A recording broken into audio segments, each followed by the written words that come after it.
Okay, I think we're going to kick off. I'm absolutely delighted to be hosting the session today. And first, want to introduce myself briefly. I'm Michael Diamond. I'm the academic director at NYU School of Professional Studies, and I manage our integrated marketing and communications programs. And I'm one of the things that gives me great pleasure and delight is to work with folks like Fred Garcia, and a distinct pleasure to welcome him today to this session. Fred, in addition to being an adjunct professor at NYU School of Professional Studies, he teaches fairly extensively other places at NYU, the rival Crosstown School at Columbia, and has been an extraordinary teacher for over 30 years in our community. I think he celebrates his 32nd year this year at NYU.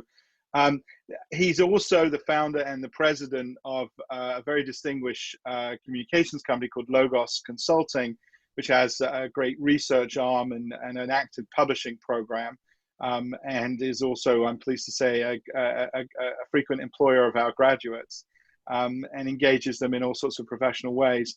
And Fred has shown his commitment to not just the field of PR and crisis communications, in which he really is one of the world's leading experts, global experts, but also in giving back in the work he does with the military and training many members of the military leadership in areas of communication, and a number of nonprofit boards on which he is active, and nonprofit groups which he helps lead and help the, sort of them become more effective in their mission.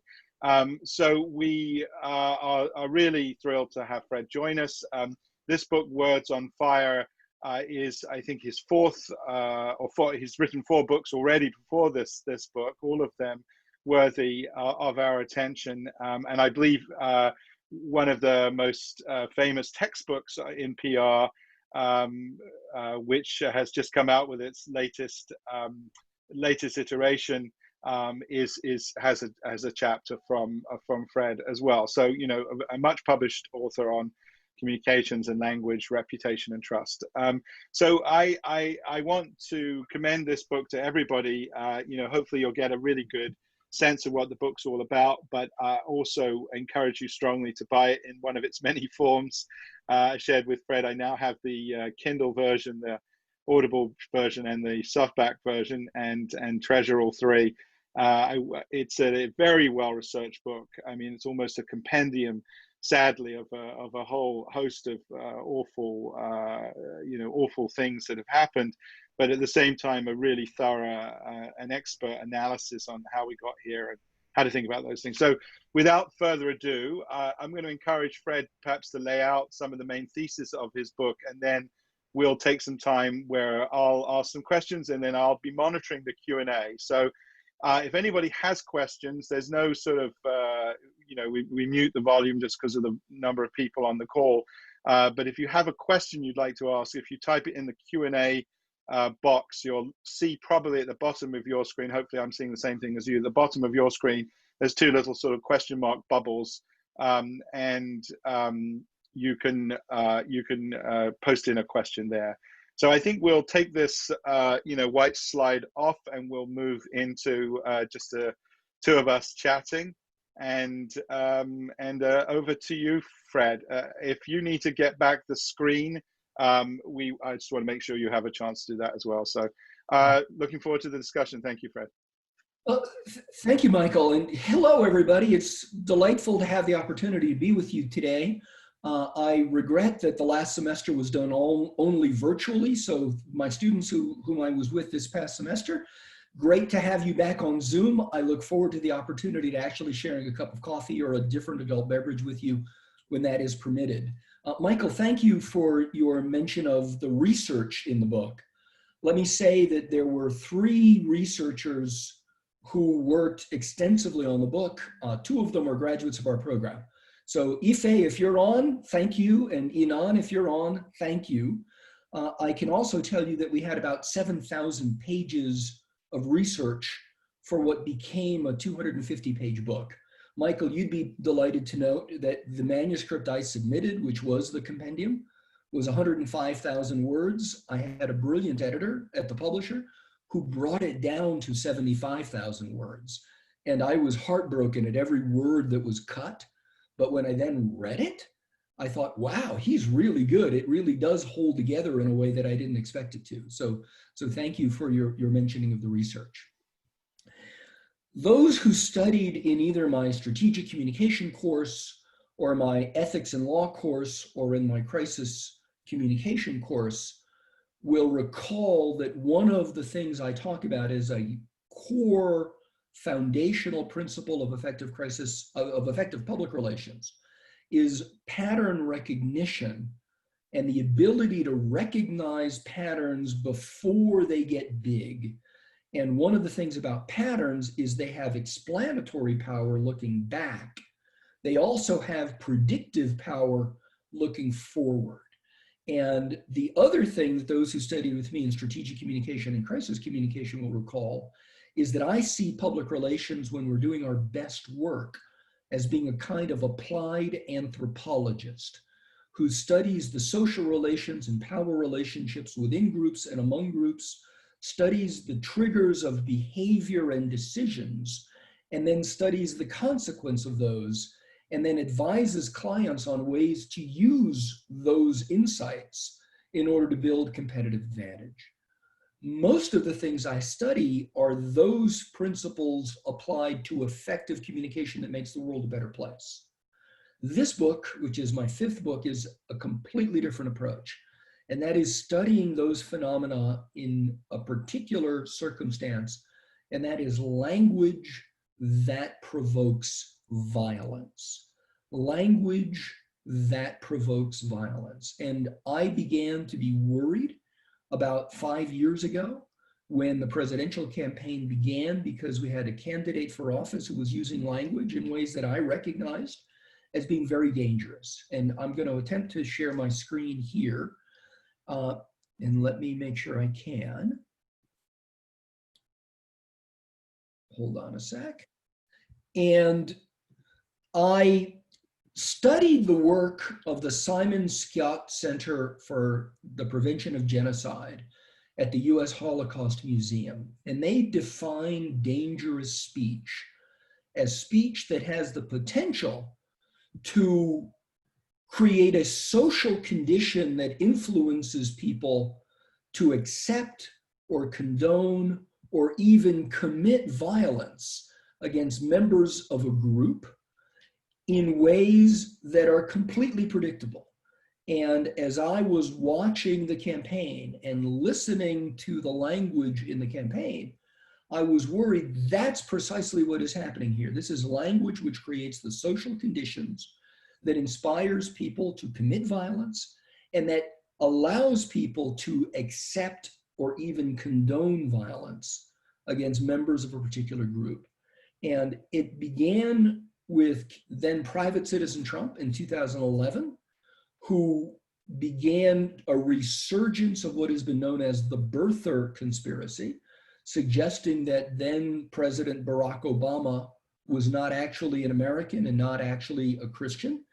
And Private Citizen Trump announced that he was running for president in 2011 to go up against President Obama. He never actually filed, never actually declared, but he spent the next 5 years challenging the legitimacy of the sitting president. The Secret Service was so worried about it that they increased the security detail on the Obama family. And Mrs. Obama, in her book, writes that at the time that this started, she became increasingly concerned about the safety of her children and the safety of her family, because in her words, that kind of language could stir up wingnuts and kooks who would then take action to harm her family. The Secret Service confirmed that there were people who were capable of being worked up that way, and they increased the security detail.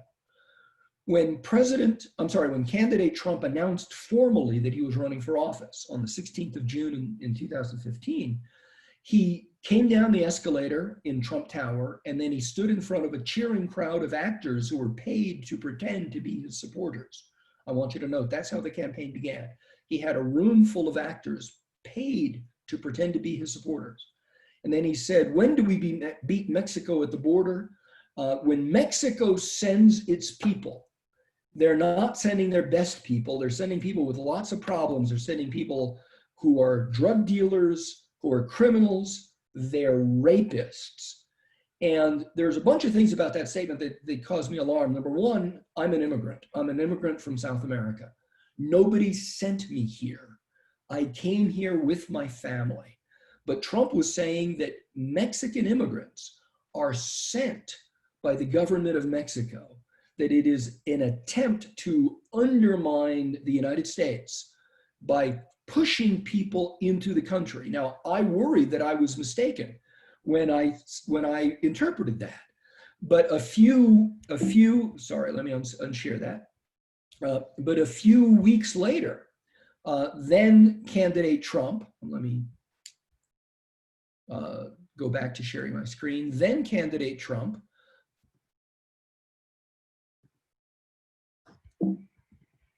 I'm fiddling with this, hold on a second.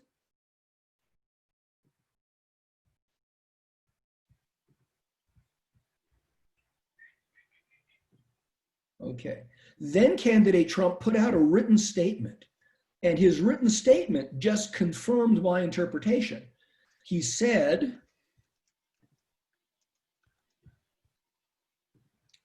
I don't see how there's any room for misunderstanding or misinterpretation of the statement I made on June 16 during my presidential announcement.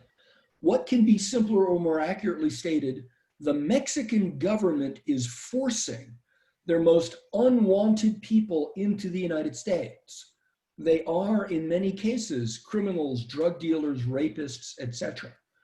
And I worried that people would take that signal and commit harm against people perceived to be Mexican or perceived to be immigrant. And my fears were borne out. The Center for Public Integrity documented that hate incidents targeting Latinos and immigrants began to surge right after candidate Trump said those things. And hate crimes against people perceived to be Mexican or Latin American or immigrants from any other part of the world increased. And it led to a surge not only of insult and exclusion and crimes against property, but even murder. And people were being killed simply because they were interpreted by others as being immigrants from Mexico. That concerned me a lot. The next thing the president did is he called for a total and complete ban on Muslims entering the United States. And that total and complete ban would suggest that even Americans who are Muslim would not be able to come back to the United States if they went somewhere else.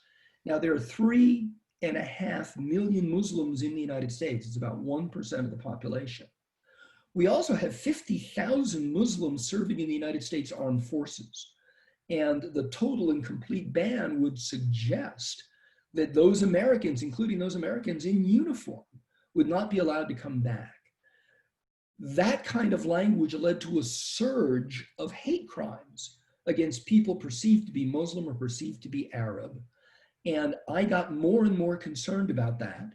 And I began to post on social media the dangers of a phenomenon known as stochastic terrorism. Now, stochastic terrorism is a difficult phrase to hear. It's a difficult phrase to understand. Stochastic terrorism is a phrase developed by national security and intelligence and law enforcement experts, but it means terrorism that is statistically predictable in the aggregate. They can predict that if this kind of language takes place, you can expect this kind of violence. The only thing you can't predict is that this particular person will commit this particular act against this particular victim. But it does predict that there will be acts of violence against members of a group. And the FBI puts out warnings all the time about the dangers of language. They even put out a warning in April and May about the president's use of the phrase China virus or Chinese virus, and the likelihood that that would lead to a surge of hate crimes against people perceived to be Asian or Asian American. And in fact, that surge of hate crimes happened. And I've been published recently, and I talk on radio and podcasts all the time about that continuing phenomenon. The president to this day continues to call it the China virus, the Chinese virus, or even worse, insulting language, and there has been a surge of hate crimes against people perceived to be Asian or perceived to be Asian American, and that continues. That is stochastic terrorism. The word stochastic is a statistics and physics principle about probability, but it's not an accessible phrase. So in the book, I take that phenomenon and I approach it from a different direction. And that is, who is it who is triggered to commit violence against members of a group by language? And what is the trigger that inspires them to commit that violence? In the law enforcement, national security, and intelligence vernacular, people who commit acts of violence who are not directed by an authority, like Al-Qaeda or ISIS, they just self-mobilize, who pick their targets on their own and who equip themselves on their own, are known as lone wolf terrorists. Now, there's a phenomenon in American politics called dog whistle politics, and that is when candidates or public officials use language that has an apparently benign meaning to most people, but some people understand the underlying true meaning of that phrase. So for example, states' rights means we can discriminate against people based on the color of their skin. It's a dog whistle to their community. What candidate Trump, what President Trump, and what others do is use a kind of dog whistle that inspires people to target others for violence. I take the idea of dog whistle and lone wolf and I combine them and I call it a lone wolf whistle. It is language that has a particular meaning to those who are easily inspired to commit violence. One of my problems with the phrase stochastic terrorism, it only anticipates mass violence against symbolic targets, which is terrorism. But lone wolves commit acts of oppression ranging from insult to property damage to individual acts of hate crimes to full out acts of terrorism.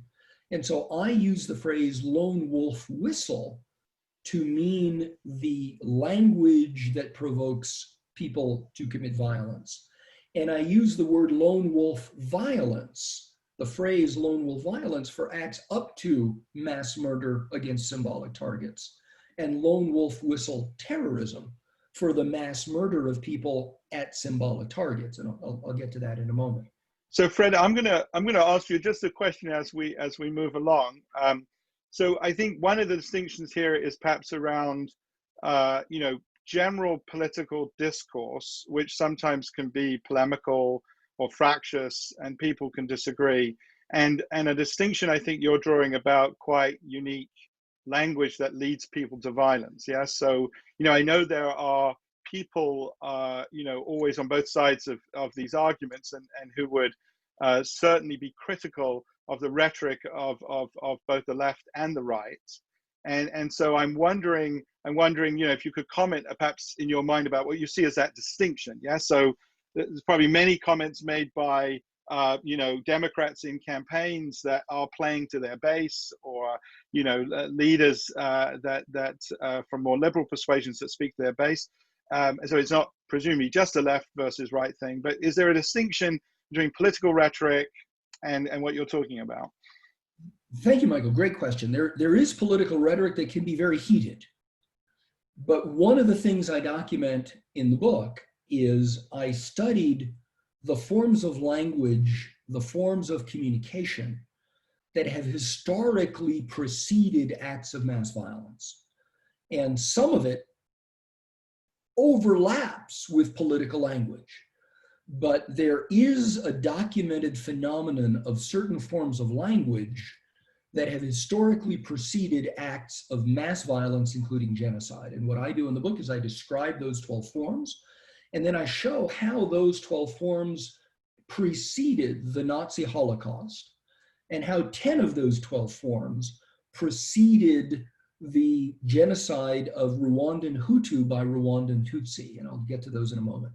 I also studied and was ready to include a chapter, but my editor wisely took it out, of the language that preceded the slaughter at Srebrenica in Bosnia just 25 years ago. And we see this documented phenomenon of language and forms of communication that have historically preceded acts of mass violence. And I'm going to call those up right now. So what I documented were 12 different forms of communication that have had historically the effect of creating the very conditions that lead people to accept, condone, and commit acts of violence against people, members of a group. So the first is to dehumanize a group, to say that they are less than human, to say that they are animals, that they are rats, that they are vermin, that they are infesting our society. The second is to delegitimize or demonize, to say that they are evil, to say that they are causing social disruption, to say that they are vampires, that they are the devil, that they are Satan, that they are the Antichrist. The third is to scapegoat, to say that they are responsible for all of society's problems or for many of society's problems. The fourth is what we see in the China virus language, is to say that they are a public health threat, that they are carriers of disease, that they are a contamination of our society. The fifth is to say that they cause violence, that they are a threat to our own safety. The sixth is to say that they intend to cause harm, they intend to take over, they intend to take your job, they intend to hurt you, they intend to hurt your children, they intend to change your religion. The seventh is to severely exaggerate the risk that they represent. So for example, Trump said that migrants seeking legal asylum were animals, were an invasion, were a caravan, were funded by weird people, that they were Middle Easterners, that they were gang members. They were legally seeking asylum, which is refugee status. And under American and international law, we have a duty to take seriously their claim for refugee status, for asylum status. But the president of the United States was intentionally saying that they were illegal, that they were trying to enter the country illegally, they were an invasion that was worthy of mobilizing the military. The eighth is to say that they have sinister identities, he says, and there are Middle Easterners in that caravan, and there are gang members in that caravan. The ninth is to say that there is a sinister conspiracy with puppet masters pulling the strings. And in the case of that caravan, the president and his followers said, George Soros and a cabal of international Jewish bankers are financing the invasion of the United States through that caravan. So the conspiracy is documented in all of these genocides, and the president used that as well. The 10th is to discredit sources of objective information. And notice the president said fake news, and then he said enemy of the people, and then he said that the New York Times has committed treason by publishing stories that were critical of him. The Nazis used the phrase Lügenpresse, which is lying press, which is exactly the same technique as to say fake news and then to say enemies of the people. The 11th, and this is fascinating, is the conflation in two different ways. The first is the conflation of the leader's identity with the nation, so that any criticism of the leader is criticism of the country. So the president talked about a legal warrant issued by a judge against his attorney. The president called that an attack on the nation in a very real sense. When members of Congress did not applaud him at the State of the Union, he accused them of committing treason. And that is precisely the conflation of the identity of the leader and the nation. And Louis XIV famously said, l'état c'est moi, I am the state. And this idea that the leader is the state is a form of conflation. The other conflation is the conflation of the victims of terrorism and the terrorists themselves. So the president says that any Syrian refugee is likely to be an ISIS soldier, that any Mexican immigrant is likely to be a member of MS-13, the gang. And that conflation of the victim of the violence and the cause of the violence is a very common phenomenon. And finally, there's a menacing image. And the Nazis were very good at juxtaposing the Star of David against a rat or against vermin or against germs. The president juxtaposes a picture of Ilhan Omar, the Muslim woman member of Congress who wears a hijab, against the World Trade Center being hit by the second plane and collapsing. That is precisely out of this playbook of the kinds of language that lead people to commit violence. And Michael, in response to your question, I would say most political discourse in the United States does not use any of these. Most political discourse in the United States may question the legitimacy or the motive of a candidate, but doesn't say that they're evil, that they're less than human, that they're animals, that they're deserving of confinement. Now, those who are my students in any of my courses, and those who studied strategic communication will have heard the idea of framing. And framing is the creation of context or the creation of a mental structure that determines a worldview. And in that worldview, things suddenly make sense. So let's just take one of these. To dehumanize and say that a certain population are animals, they are less than human. Trump kept saying that the migrants attempting to enter the country to seek legal asylum were animals. He actually said, they're animals, they're animals. Nancy Pelosi says they're humans. She's wrong, they're animals. What do you do with animals? Well, the first thing you do is you put them in cages. You put them in confinement. The second thing you do is you separate their offspring from them and don't return them.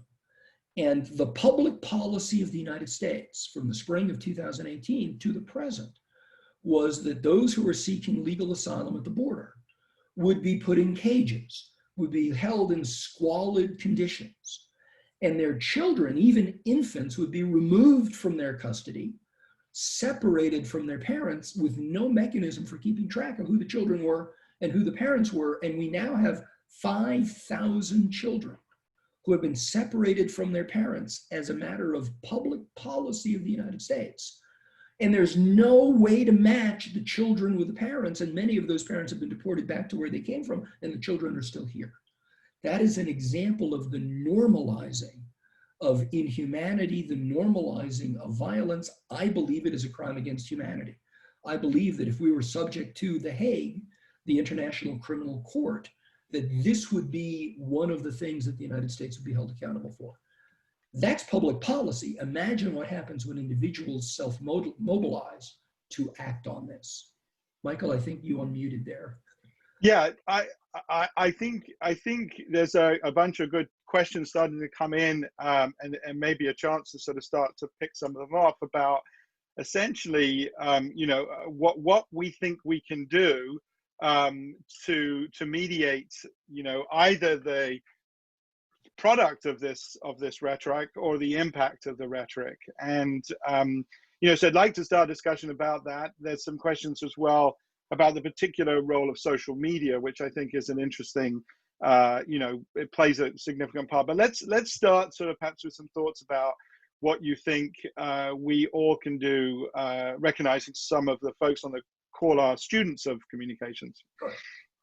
Well, the good news is the book isn't all about Trump. In fact, you don't even read Trump language until you get to about page 75.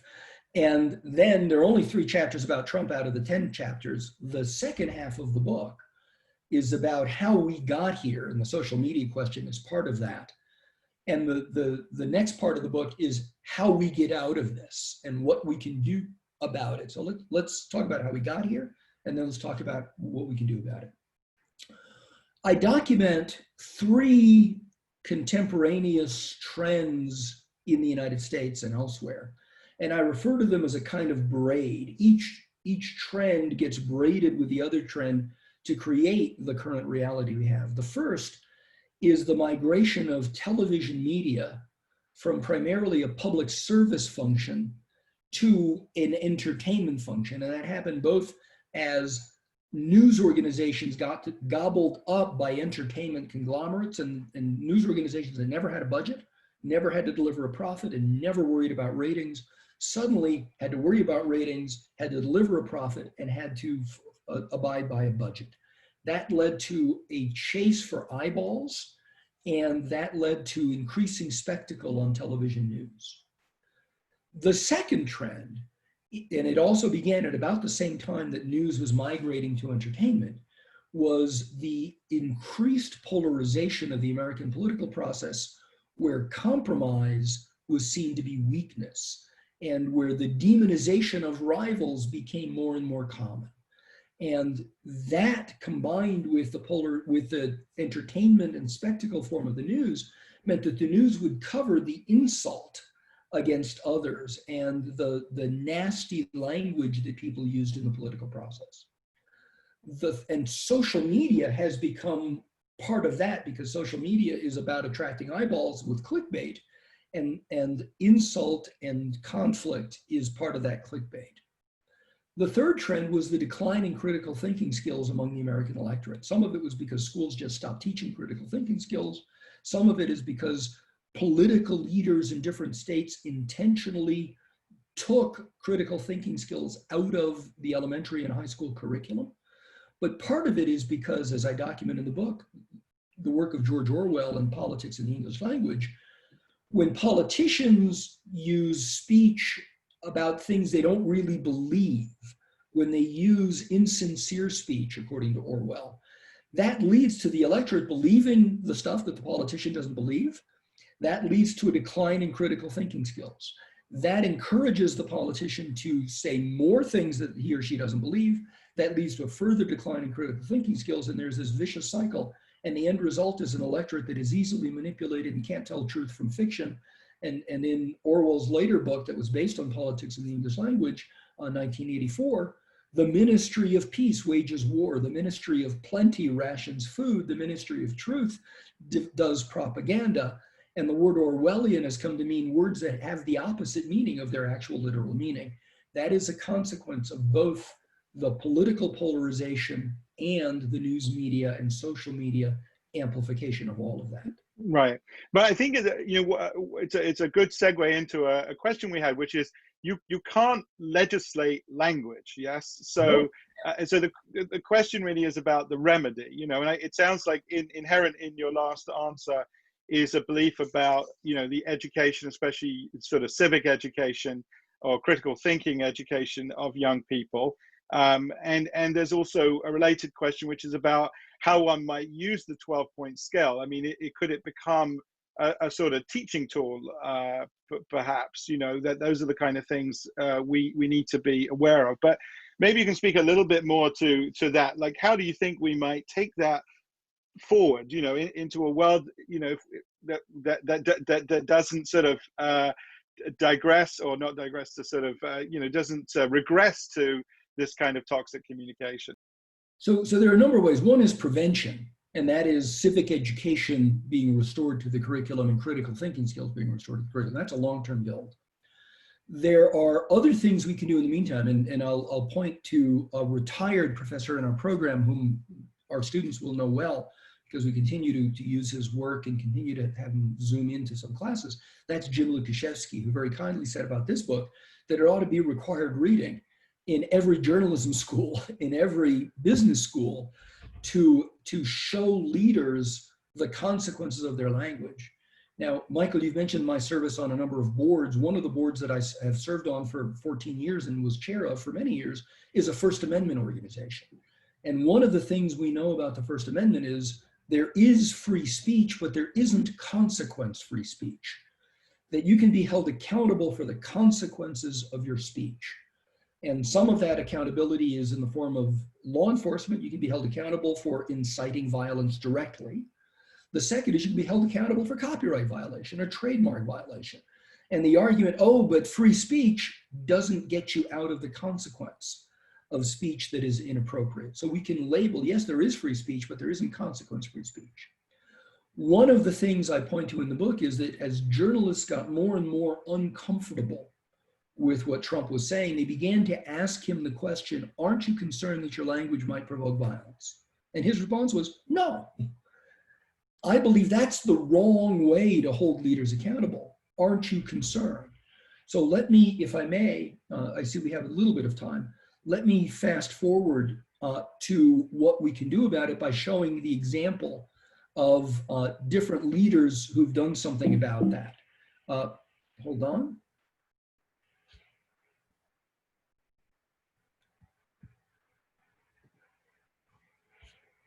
There we go. So now let me share my screen. So in the book, I profile three leaders, two political and one religious, who used language in ways that either provoked violence or created the risk of the provocation of violence. And one of them, regrettably, was one of my heroes, Senator John McCain.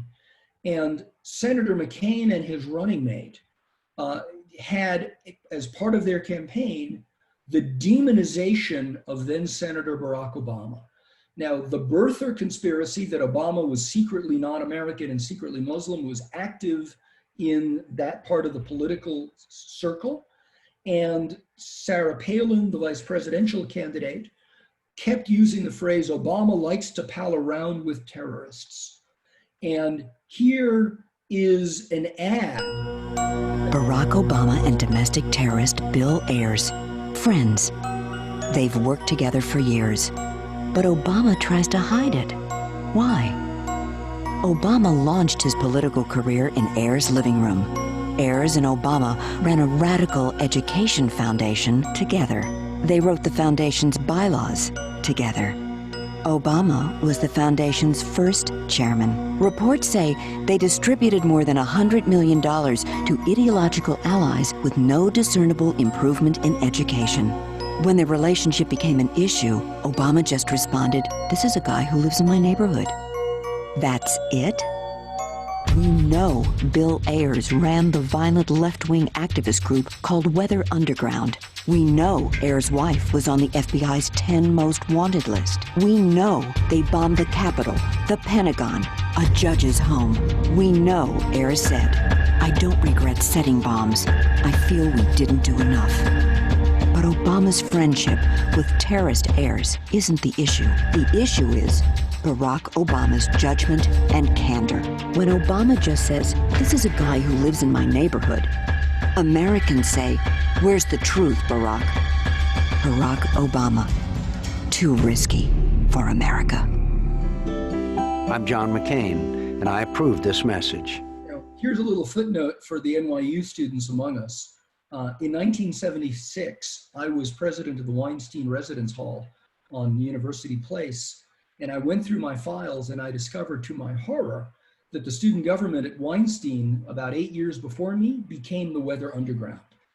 So the Weather Underground had its birth in the basement of Weinstein Residence Hall at 711 University Place, 511 University Place.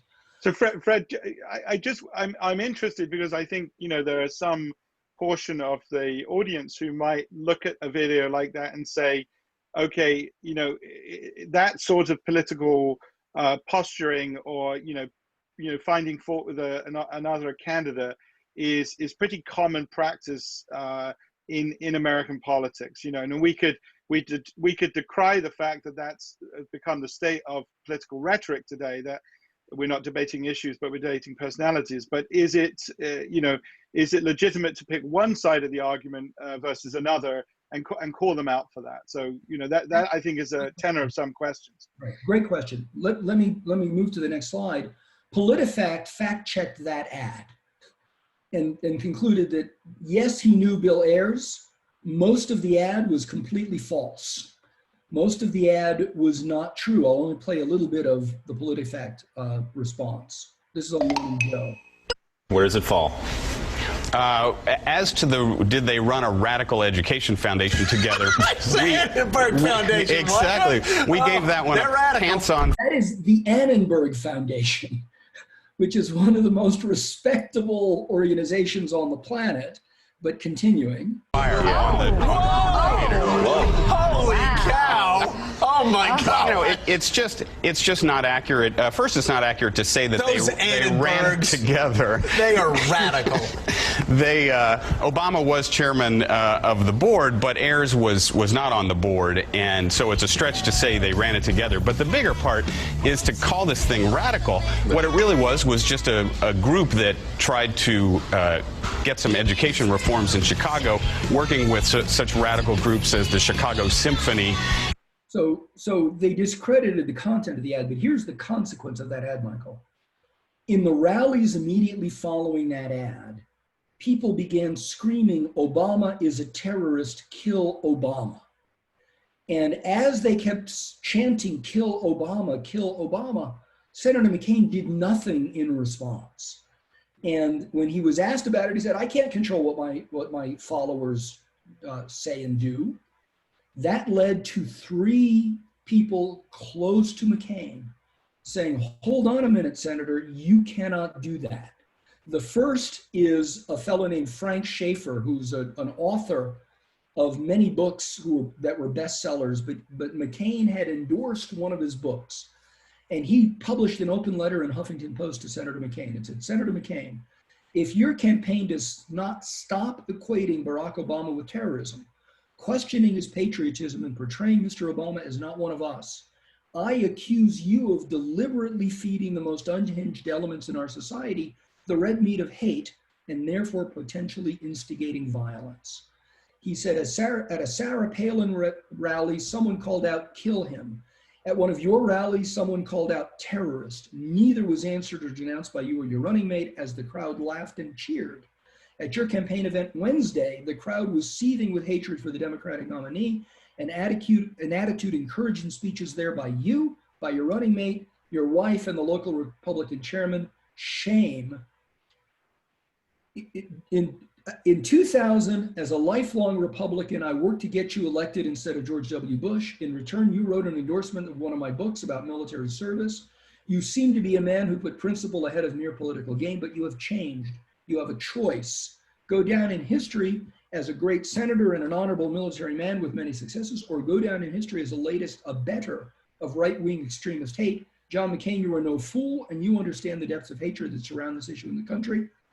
You also know that post 9/11, to call someone a friend of terrorists is a serious matter. You also know that we are bitterly divided. Senator McCain, you are walking a perilous line. If you do not stand up for all that is good in America and declare that Senator Obama is a patriot fit for office and denounce your hate-filled supporters when they scream out terrorist or kill him, history will hold you responsible for all that follows. That's precisely what civic leaders need to do. That was followed immediately by Lewis. Let's talk. I mean, and you know, I encourage everyone to read the book, because this is the sort of level of detail, I think, really a strong evidentiary argument that you make in the book with illustrations. But some questions coming in, Fred. I think a lot about, one is about, you know, early on in the Trump administration, there were organizations that seemed to be actively monitoring this kind of rhetoric and sort of fact checking. And again, not just Trump, you know, both sides of an argument. What happens to these efforts? You know, who do you see in civil society as the kind of people or the processes by which we can monitor and ameliorate these kind of dialogues? There are a number, and they have been from the beginning monitoring this language, and I quote their monitoring of this language, one of which is the FBI. But there's also the Southern Poverty Law Center, there's also the Center for Public Integrity, there's also the Center for Terrorism Studies at the University of California, San Bernardino, there's the Anti-Defamation League. One of the things that happens is Trump and his supporters have systemically discredited the accuracy and motive of all of those organizations, including the FBI. And so one of the things that is in the lone wolf whistle playbook is to discredit sources of objective information. As I was doing my research, I would hear from some people in my network who are Trump supporters saying, I can't believe you're depending on the Southern Poverty Law Center. They are radical anti-Trump people. Well, they've existed for 30 years. They monitor racism and white supremacy in the United States. But the idea that their research was systematically discredited by that part of the political spectrum is itself a sign. It is one of the plays in the playbook. The other thing that happened is they were calling attention to the statistics, the anecdotes, but there was nobody in a position of visibility that wasn't seen to be partisan who was saying these kinds of things. Now, Congressman Lewis, who is a hero, who was nearly killed by the police in Alabama when he did the march from Selma to Montgomery. He is now a congressman. He's a hero of Senator McCain's. He also called out Senator McCain using the same kind of language that Frank Schaeffer did. So did Colin Powell, the chair of the Joint Chiefs and the former chair of the Joint Chiefs and former Secretary of State. What we didn't have in the early part of the Trump campaign and the early part of the Trump presidency was someone who had a sufficient megaphone to be heard across the spectrum. And what we've seen more recently, just last month, when President Trump called for the mobilization of the active duty military and Secretary Esper said to governors, the US military is with you, we will dominate the battle space that is American cities. That was too much for retired Secretary of Defense James Mattis, who when he retired 18 months ago said he would not criticize a sitting president, but he came forward and said that's too much. He began by challenging Secretary Esper. Secretary Esper, what you're saying is irresponsible and dangerous, and the US military cannot use language like dominate the battle space that is American cities. Then he turned to Trump and said, Mr. President, not my entire time in the cabinet, never once heard you use language to unite. I only heard you use language to divide, and this is dangerous, and what you're proposing is unconstitutional, as well as being dangerous. As soon as he said that, a dozen other 3- and 4-star generals and admirals came forward and said the same thing, and the president dropped it. When you confront a bully, the bully stops. So what I'm calling for is the equipping of civic leaders, of engaged citizens, of academics, of clergy, of public officials, of journalists, to be able to use the consequence language that says there's a documented phenomenon that this kind of language has the capacity to provoke people to commit violence. Here's the evidence of it. I am saying you are using this kind of language and I'm calling on you to stop.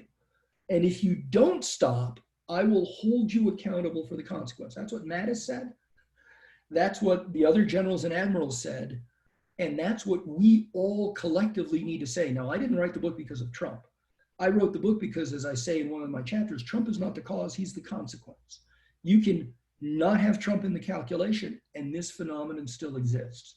So we need people like Michael. We need people like Andy Hamilton. We need people like us. We need clergy. We need journalists to know what the phenomenon is, to know how to name it, to know how to name the consequence.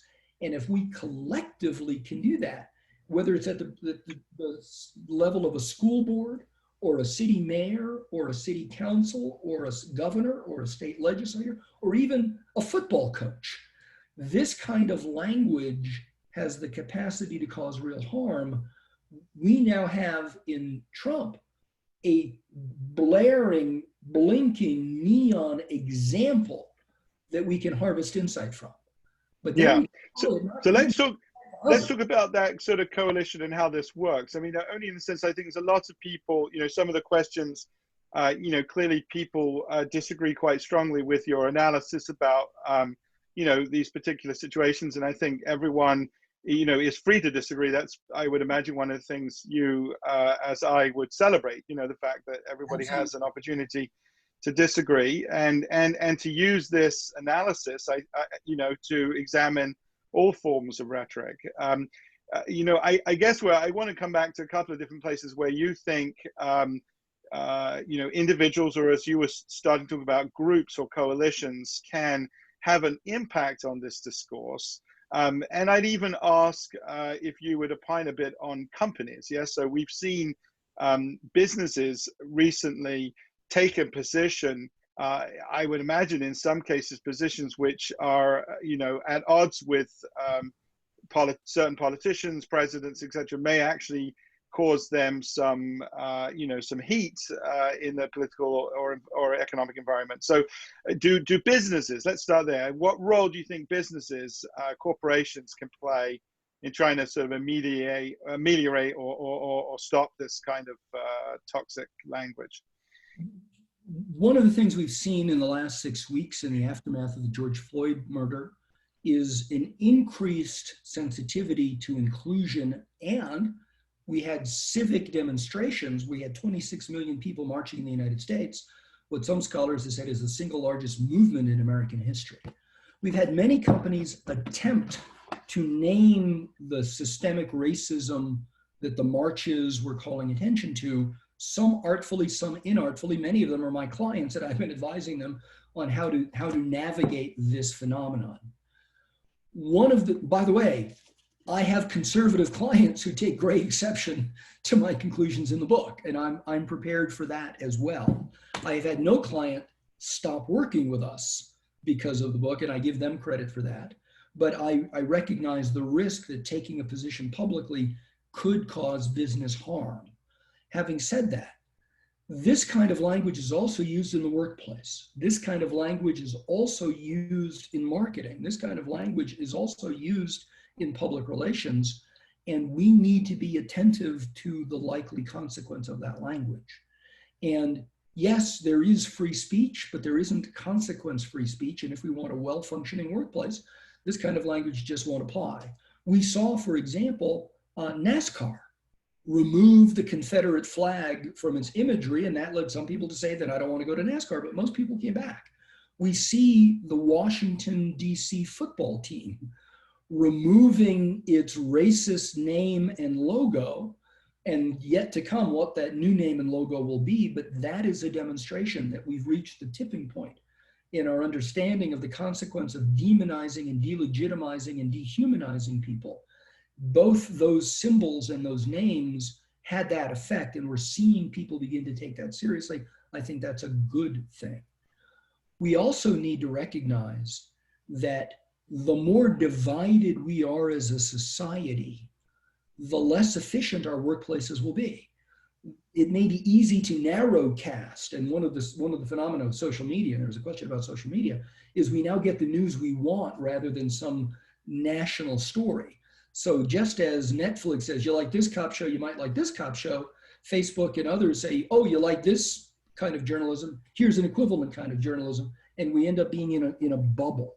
The more in a bubble we are, the more we're going to speak across each other, and the less efficient, the less effective a workplace will be.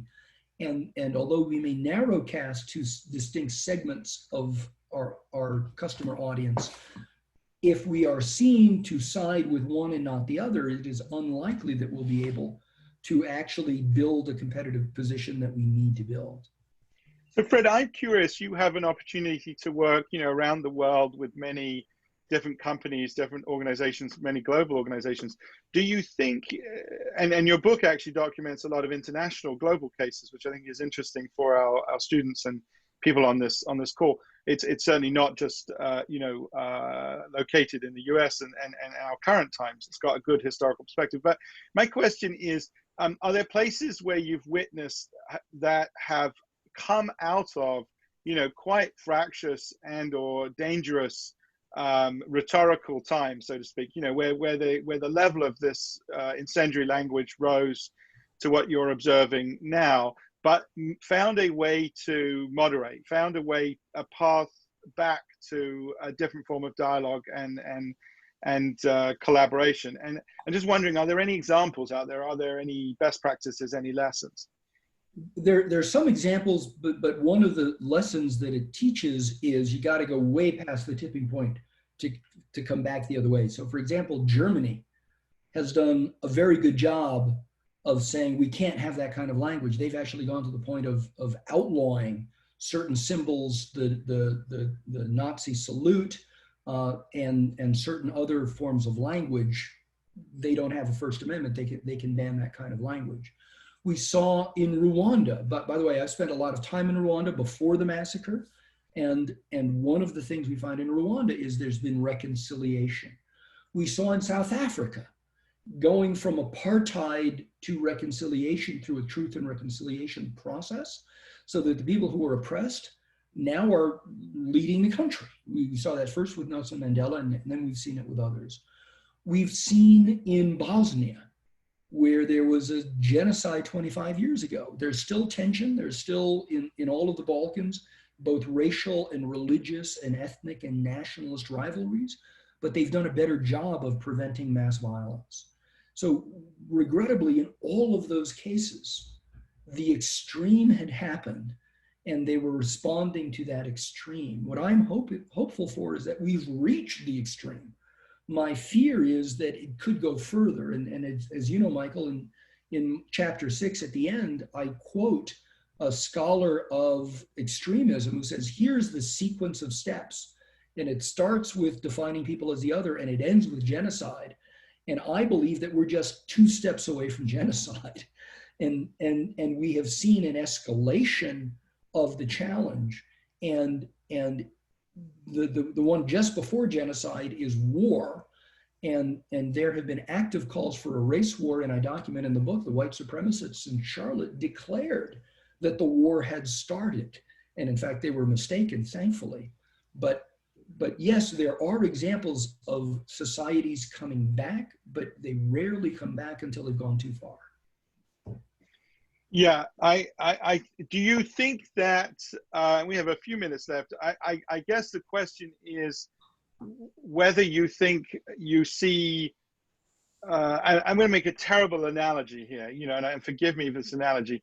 There was a time in American television where the only thing you could see was, reality TV series. And for those of us working in the media and entertainment, I think there was deep anxiety about, the fate of television and what had been called the vast wasteland, generations before, or many years before. But what happened was there was some sort of corrective. There was some sort of internal, I don't know whether market forces or what happened, but suddenly we had this plethora of extraordinary television. I think most everybody today would say there's it's a rich golden age of television, an incredible range of work, productive, creative work. And if that's a fair analogy, maybe not entirely apposite, but what might happen? Is there some natural phenomenon that really sort of shifts this system, that people grow tired of it, or they grow weary of it, or they grow so afraid of its consequences? I'm looking for that sort of dynamic. There is a self-corrective mechanism, and it's typically the marketplace. And that is, folks get tired of a certain way of being, and then they respond well to the alternative. I'll give you an example from the news. Those who study strategic communication will recall, in the 1968 presidential campaign, the average uninterrupted speech by a candidate was about 31 seconds. We now call it the soundbite. So in 1968, the soundbite was about 31 seconds. By 1992, the soundbite was 7 seconds. And when that statistic became known, television news directors said, whoa, that's really bad. We need to do a better job at that. So they made a commitment that by the 1996 election, they would expand the average length of a soundbite. They expanded it by 50%, which meant it was 11 seconds. That's still troublesome, but they saw the danger that phenomenon represented, and they moved in the other direction. Today, the soundbite is much smaller. But now we have alternative sources of news. There's some places where the soundbite is really long, some places where it's really short. But I think it's the market reaction and the anticipation of the market reaction in a purely capitalist way. We need to continue to build our market share as that all so-called reality television all the time began to trouble people. As soon as you give them a really good entertainment alternative, they take it. And yep. The range of high quality entertainment right now is huge, but it isn't exclusively on broadcast television. It's on Netflix, it's on Peacock, right. A bunch of places. By the way, I grew up with Gilligan's Island. It wasn't much better than reality television, but that's what led eventually to Roots and to NCIS and Law and Order and really high quality entertainment programming. Well, I can tell you from the chat, you've already created a following. One of our listeners suggested perhaps we build a meme around the 12-point scale, and we'll see if we can get that going in social media. But I do want to sort of end on that note, just respectful of people's time. Very engaging conversation. Clearly, some strongly held opinions on both sides. I'm sure. Your comments have already received and will continue to receive some, pushback.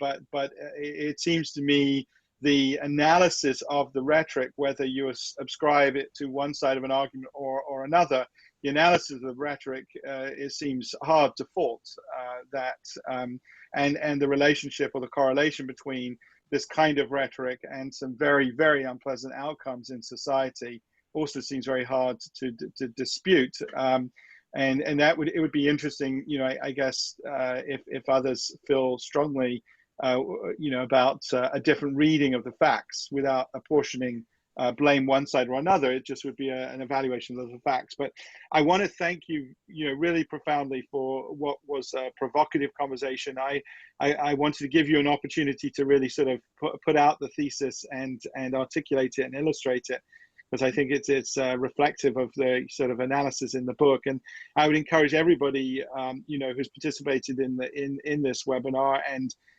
those who watch it afterwards, if you I would encourage you to read the book, to look at the evidence laid out and to continue this discussion, because I think it's a critical one, clearly. And I think we will reflect, in our own program and at the school about how one might incorporate or increase our level of sort of sensitivity to this aspect of rhetoric and language, because I think it's, a critical part of what it means to be a modern consumer and producer of communications. There's no question about that. So many thanks, Fred. As ever, it's a genuine pleasure. And let me say to those who are still on, whether you agree with me or not, feel free to reach out to me at hg1@nyu.edu. And my hashtag on Twitter is @GarciaHF. If you want to continue the discussion or direct message me or what have you, feel free to do that. Thank you, Michael, for the opportunity to speak with our community. Fantastic. Many thanks. Thank you.